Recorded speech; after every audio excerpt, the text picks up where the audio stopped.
What's up, nerds? I'm Drea. Since I'm finally getting back into the sway of things, I thought I'd start with a top 10 list. Several years ago, I made a similar list of my top 10 favorite anime. I recently realized that these kinds of lists kinda change for me really often. As soon as I finalize a top 10 list, including this one we're gonna get to, I find things that I've watched recently that I'm like, oh darn it, that should have been on the list. So I guess we're just gonna have to make this an annual thing, or whatever the 3 to 4 month equivalent of annual is. So here are my top 10 favorite anime, I guess for the next 3 or 4 months. And these are not really in any order. Number 10, Kiss Him, Not Me. If you've seen some of my most recent posts on Instagram and Facebook, you'll know that I am Kai, she is me, we are one. From the very first episode, I knew I related to this character. So here's the plot, in case you can't tell from the title. Kai Serinuma is a high school girl who is a fujoshi. What's a fujoshi? Well, to keep this video mother-friendly, let's just say a fujoshi is a girl who loves boys that are in love. So Kai has a habit of shipping every pair of guys she sees, including her classmates. She has really no interest in dating and would rather daydream about anime guys. I can relate. Also, she's a rather plump girl, which I also relate to. But she's really not bothered by it, even when people make fun of her for it, which I really admire. Wish I was more like that. So a tragedy happens to her main husbando, and she skips school for a week. And surprisingly, she also skips her meals and comes back super skinny and super hot. And now she has 4 guys going after her when she'd rather them just date each other. I seriously love this series. It's cute, it's funny, and I haven't found a character I relate to more than Kai. You know, personality-wise. I haven't had anybody ask me out in like 4 years. Number 9, Given. So you know how I said I relate to Kai? So this series is a boys' love series. Now calm down, it's the only one on the list. So this one is about boys who meet in high school. One is in a band, is basically a musical genius, and is kind of bored with his life. The other is a timid boy with kind of a tragic past who has an amazing singing voice. You can kind of see where this is going. From the romance to the singing to the animation, this series is nearly perfect. I say nearly because it's too short. It's only 10 episodes. The manga goes further, and I really wish the anime did too. However, there is a movie coming out this month, literally this month, that I am so excited for. Hopefully it won't be delayed any further because, you know, the world. Number 8. Is it wrong to try to pick up girls in a dungeon? So first off, that title is way too long. Light novels need to be stopped. From now on, I shall be referring to it by its shortened romanization, Danmachi. So I initially went into the series thinking it would be an SAO clone. I was way wrong. Not only is it not an isekai like SAO, it also doesn't frustrate me like SAO.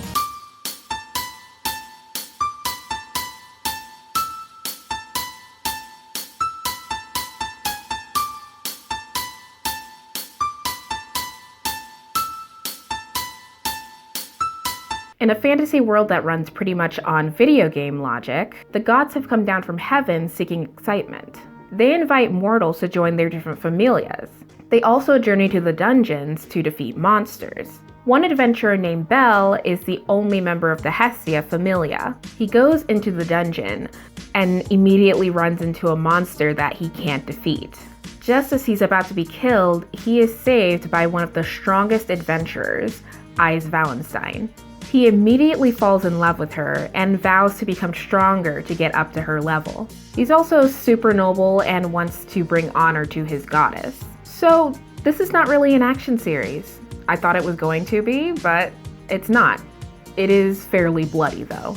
Yes, it's got some action in it, but at its heart, it's a romantic comedy. And it's just delightful. Yes, Belle is a bit overpowered, but in this type of series, it doesn't really matter all that much. And he does work very hard in the series. He isn't immediately good at everything he does. Also, the animation and the music, top notch. The series is fun, funny, and I just had a great time watching it. I just finished season 2 a couple months ago, and I cannot wait for more. Number 7, The Melancholy of Haruhi Suzumiya. This is the only series that has remained on my top 10 favorite anime list since I started making lists. I can literally turn on any episode of the show and I will have a great time. I've even cosplayed 2 of the characters.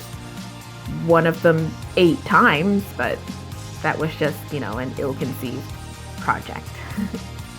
So the story follows Kyung. That's his nickname.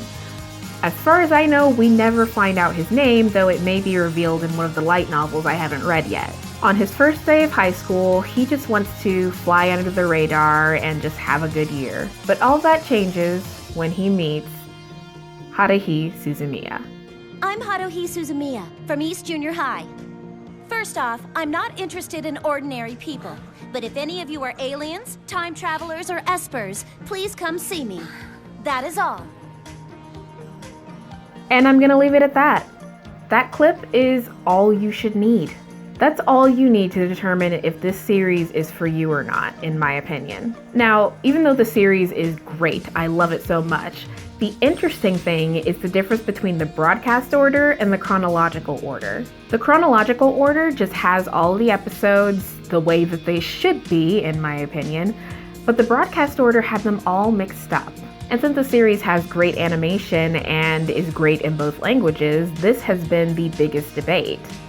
Which one is better?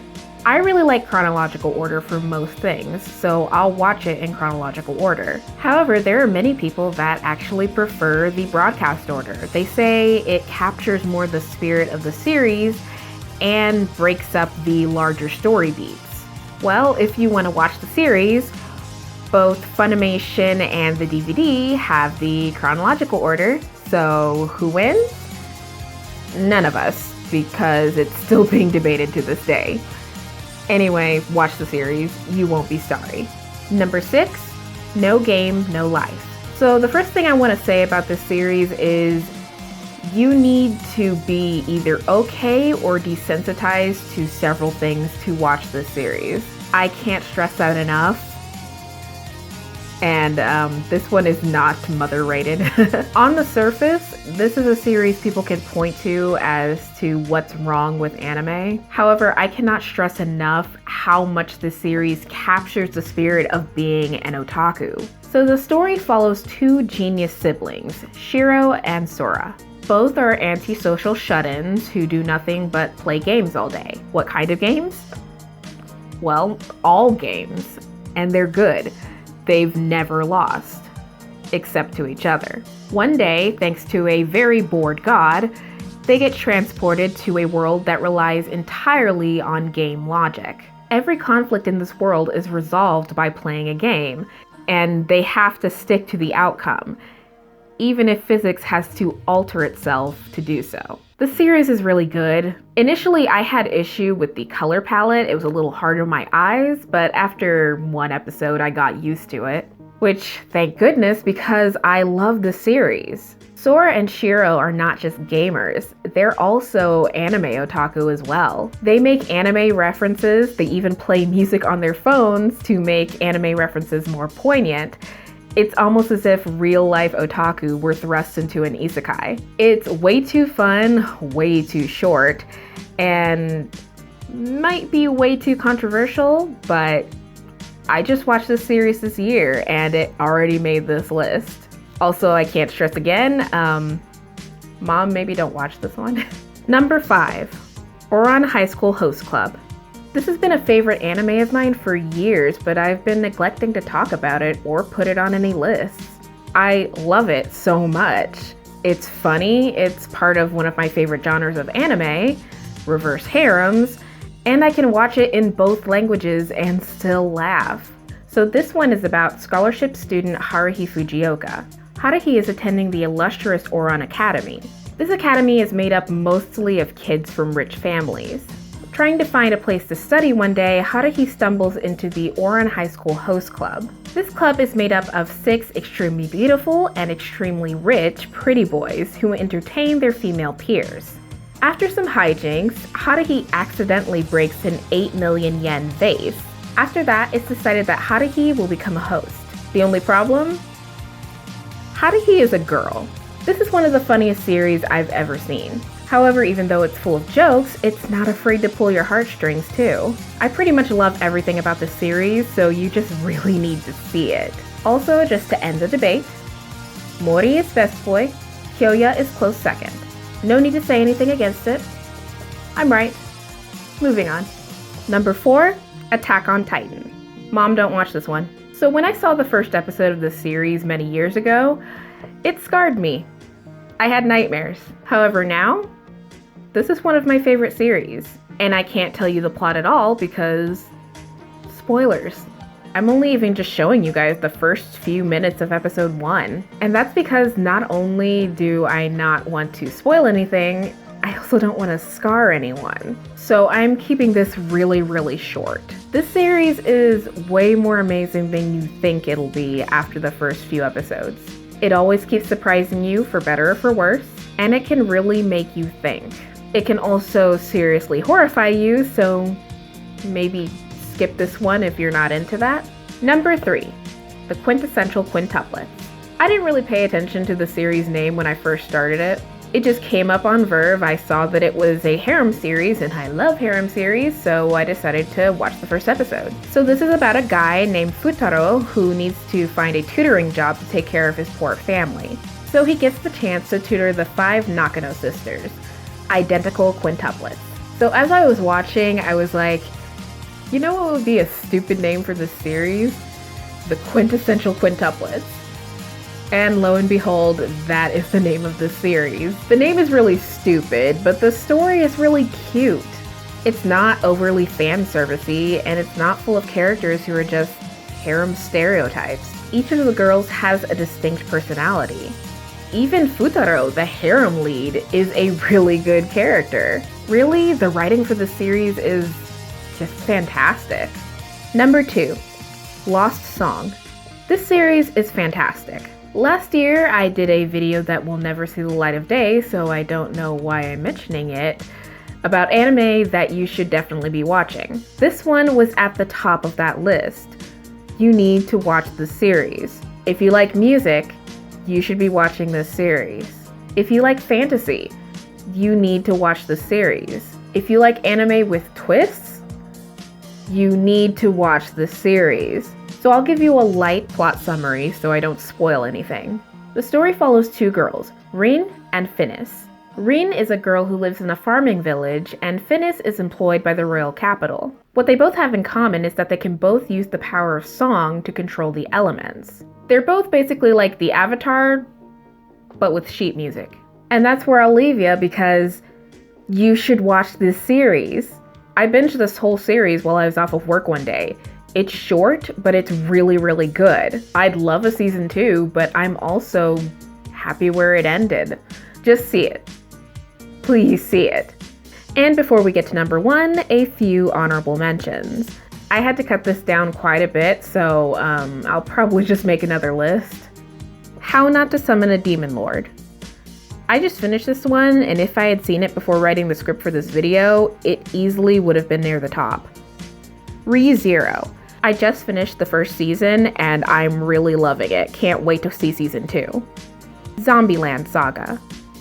I'm only 3 episodes in, but I can tell this is going to be one of the best comedies I've seen in a while. Miss Kobayashi's Dragon Maid.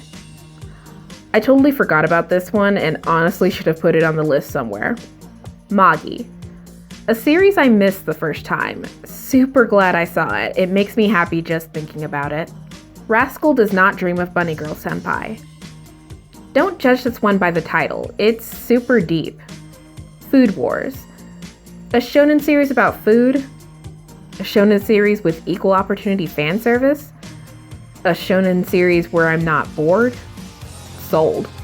And number 1, Fruits Basket 2019. The original series came out in 2002. It was only 26 episodes. I loved it.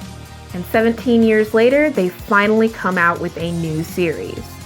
No plot points cut out from the manga, all new animation, all new voice actors. The 2002 series was basically like a bowl of chicken soup, warm and comforting. This new series is kind of like a visit from a friend you haven't seen in a while.